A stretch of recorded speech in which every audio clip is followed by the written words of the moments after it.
যুক্তরাষ্ট্রের মিশিগান স্টেটে ডেমোক্রেটিক পার্টির সিনেট প্রাইমারিতে প্রগতিশীল প্রার্থী ডক্টর আব্দুল আল সাইদের জয়কে কেন্দ্র করে রাজনৈতিক অঙ্গনে তীব্র বাদানুবাদ শুরু হয়েছে। রিপাবলিকান নেতাদের কটাক্ষের জবাব দিয়ে প্রগতিশীল ডেমোক্র্যাটরা বলেছেন, সাধারণ মানুষের স্বাস্থ্যসেবা ও জীবনযাত্রায় ব্যয় কমানোর অঙ্গীকারই এই বিজয়ের চাবিকাঠি। মীর আমিরুল আলম জানাচ্ছেন।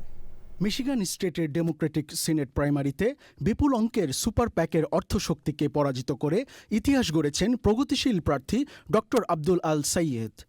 এই জয়ের পর রিপাবলিকান প্রতিনিধি পরিষদের স্পিকার মাইক জনসন ডেমোক্রেটিকদের তীব্র সমালোচনা করে মিনি মামদানি আখ্যা দিলে তার কড়া জবাব দেন নিউ ইয়র্ক সিটির মেয়র জোহরান মামদানি। তিনি বলেন, মাইক জনসনের এমন মন্তব্য প্রমাণ করে রিপাবলিকান পার্টি সাধারণত কর্মজীবী আমেরিকানদের সমস্যা থেকে কতটা বিচ্ছিন্ন।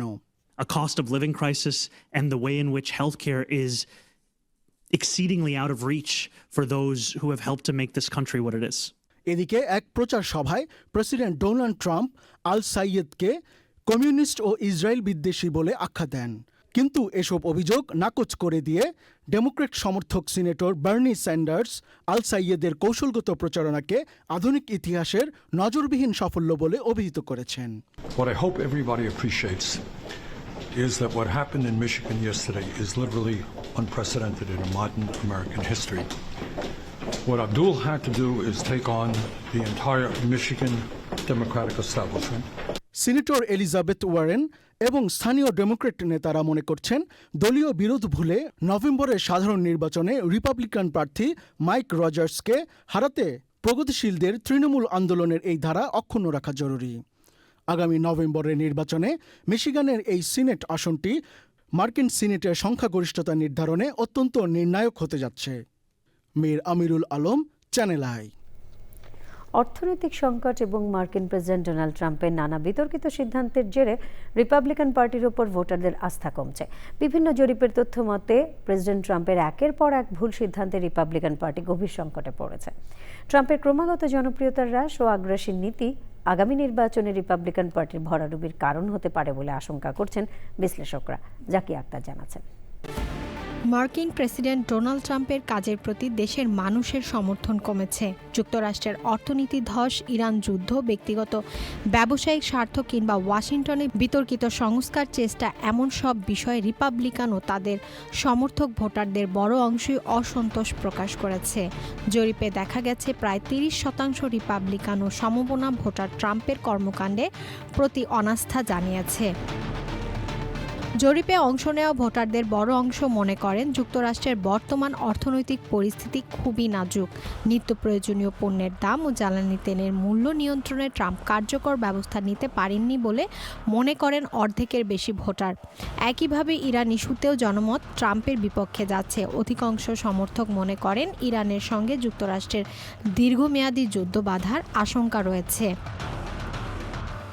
নাগরিকদের দৈনন্দিন সমস্যা না দেখে ব্যক্তিগত ব্যবসায়িক সুবিধা ও ওয়াশিংটনের হোয়াইট হাউস বা লিঙ্কন মেমোরিয়াল রিফ্লেক্টিং পুলের মতো বিলাসী সংস্কার প্রকল্পে বেশি মনোযোগ দিচ্ছেন ট্রাম্প। প্রায় 45% ভোটার মনে করেন ট্রাম্প সাধারণ নাগরিকদের জীবনযাত্রার সংকট সম্পর্কে অবগত নন এবং তিনি দেশের মূল সমস্যাগুলো অবহেলা করছেন। ট্রাম্পের নানা কর্মকাণ্ডে অস্থিরতা ও সমর্থনের ঘাটতি এবং রিপাবলিকানদের মূল ঘাঁটিগুলোতে স্থায়ী রূপ নিয়েছে, যা আগামী নির্বাচনে দলটির জন্য বড় বিপদের কারণ হতে পারে। Zakia Akter, Channel I. যুক্তরাষ্ট্রের ওয়াশিংটন ও ক্যালিফোর্নিয়া স্টেটে দাবানল পরিস্থিতি মারাত্মক রূপ ধারণ করেছে। ওয়াশিংটনের স্পোকেন শহরের কাছে দাবানল ছড়ানোর অভিযোগে এক ব্যক্তিকে গ্রেফতার করা হয়েছে। অগ্নি নির্বাপক দল ও ন্যাশনাল গার্ডের সদস্যরা হেলিকপ্টার ব্যবহার করে আগুন নিয়ন্ত্রণের চেষ্টা করছেন। ইতিমধ্যে প্রায় 67,000 মানুষ ঘরবাড়ি ছেড়ে নিরাপদ স্থানে আশ্রয় নিয়েছেন। ডেস্ক রিপোর্টে বিস্তারিত। যুক্তরাষ্ট্রের ওয়াশিংটন স্টেটের দ্বিতীয় বৃহত্তম শহর স্পোকেন ও এর আশপাশের এলাকা জুড়ে ছড়িয়ে পড়া ভয়াবহ দাবানল নিয়ন্ত্রণের জোর চেষ্টা চালিয়ে যাচ্ছে ফায়ার সার্ভিস।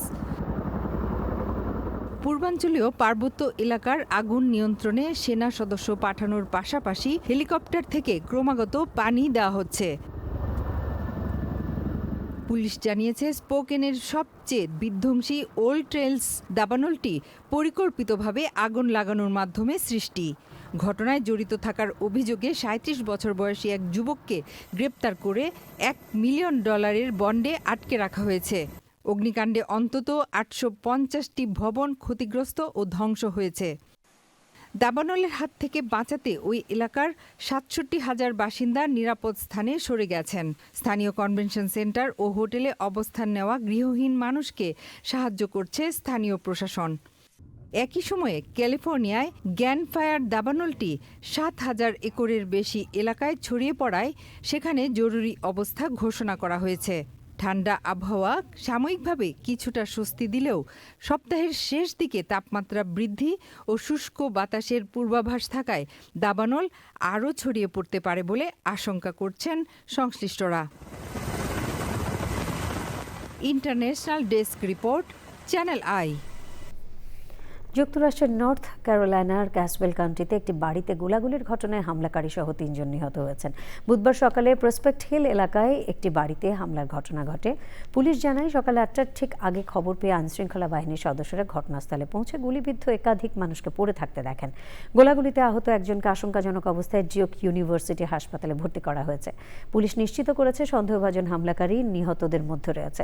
স্টেট পুলিশ তদন্ত চালিয়ে যাচ্ছে এবং সাধারণ মানুষের জন্য বর্তমানে নতুন কোনো নিরাপত্তা ঝুঁকি নেই বলে ক্যাসওয়েল কাউন্টির শেরিফ নিশ্চিত করেছেন। নিউ ইয়র্ক সিটির সড়ক নিরাপত্তা বাড়াতে নতুন উদ্যোগের ঘোষণা দিয়েছেন মেয়র জোহরান মামদানি। পথচারী, সাইকেল আরোহী এবং গাড়ি চালকদের নিরাপত্তা নিশ্চিত করতে এই পদক্ষেপ বলে জানিয়েছে সিটি প্রশাসন। মেয়র মামদানি বলেন, পথচারী, সাইকেল আরোহী এবং শিশুদের নিরাপত্তাকে গুরুত্ব দিয়ে অবকাঠামো ট্রাফিক ব্যবস্থাপনায় পরিবর্তন আনা হবে। মামদানির নতুন উদ্যোগের লক্ষ্য শুধু দুর্ঘটনা কমানো নয়, নিউ ইয়র্কের রাস্তাগুলোকে পথচারী ও সাইকেল আরোহীদের জন্য আরও নিরাপদ করে তোলা। For us here, the most important thing is how to keep people safe, and it means taking action when we're seeing e-bikes that are going close to 40 miles an hour, stand-up scooters that might even be eclipsing 50 miles an hour. These are not things that will keep New Yorkers safe, and we are going to hold those retailers accountable. মার্কিন president Donald ট্রাম্পকে বহনকারী সামরিক helicopter marine one একটি যাত্রীবাহী বিমানের খুব কাছাকাছি চলে গিয়েছিল কিনা তা তদন্ত করছে মার্কিন কর্তৃপক্ষ। গত মঙ্গলবার ওয়াশিংটনের আকাশে এয়ার ট্রাফিক কন্ট্রোলের সঙ্গে যোগাযোগে কিছু অস্পষ্টতার কারণে মেরিন ওয়ান একটি যাত্রীবাহী বিমানের 1 মাইলেরও কম দূরত্বে চলে গিয়েছিল। বেশ কয়েকটি মার্কিন গণমাধ্যম তাদের প্রতিবেদনে জানিয়েছে, ওয়াশিংটন ন্যাশনাল এয়ারপোর্ট থেকে উড্ডয়ন করা একটি বাণিজ্যিক বিমানের সঙ্গে মেরিন ওয়ানের নিরাপদ দূরত্ব বজায় না থাকার ঘটনা তদন্ত করা হচ্ছে। তবে হোয়াইট হাউসের দাবি, প্রেসিডেন্ট ট্রাম্প কোনো সময়ই বিপদের মধ্যে ছিলেন না। যুক্তরাষ্ট্রের ব্রঙ্কসের নরউইচ এলাকায় ভয়াবহ বিস্ফোরণ ও অগ্নিকাণ্ডে 1 জন নিহত এবং 14 জন আহত হয়েছেন। রেড ক্রস জানিয়েছে, আগুনে 18টি পরিবারের 45 জন বাসিন্দা বাস্তুচ্যুত হয়েছেন। তাদের মধ্যে রয়েছে 7 জন শিশু। ভবনটি নিরাপদ কিনা তা পরীক্ষা করে দেখবে new York city department of buildings. বুধবার দুপুরের পর ভবনটির 2য় তলায় আগুনের সূত্রপাত হয়। কয়েক মিনিটের মধ্যে আগুন ছড়িয়ে পড়ে। রাত 8টার কিছু পর আগুন নিয়ন্ত্রণে আসে। ভবনটির কাঠামোগত নিরাপত্তা পরীক্ষা এবং আগুন ও বিস্ফোরণের কারণ অনুসন্ধান করছে কর্তৃপক্ষ। আটলান্টিক সিটির প্রয়াত জননেতা ও দীর্ঘদিনের জনপ্রতিনিধি আর্নেস্ট ডিকোর্সি সিনিয়রের প্রতি সর্বোচ্চ নাগরিক সম্মান জানাতে আটলান্টিক সিটির সিটি হল তার নামে নামকরণ করা হয়েছে। প্রথম মৃত্যুবার্ষিকীতে এক বিশেষ অনুষ্ঠানে এই নামকরণ করা হয়। অনুষ্ঠানে প্রয়াত আর্নেস্ট ডিকোর্সির জীবন, নেতৃত্ব এবং আটলান্টিক সিটির প্রতি তাঁর দীর্ঘদিনের অবদানের প্রতি সম্মান জানানো হয়। নামকরণ প্রসঙ্গে সিটি মেয়র মার্টি স্মল সিনিয়র বলেন, এই নামকরণ কোর্সির অবদানকে ভবিষ্যৎ প্রজন্মের কাছে স্মরণীয় করে রাখবে।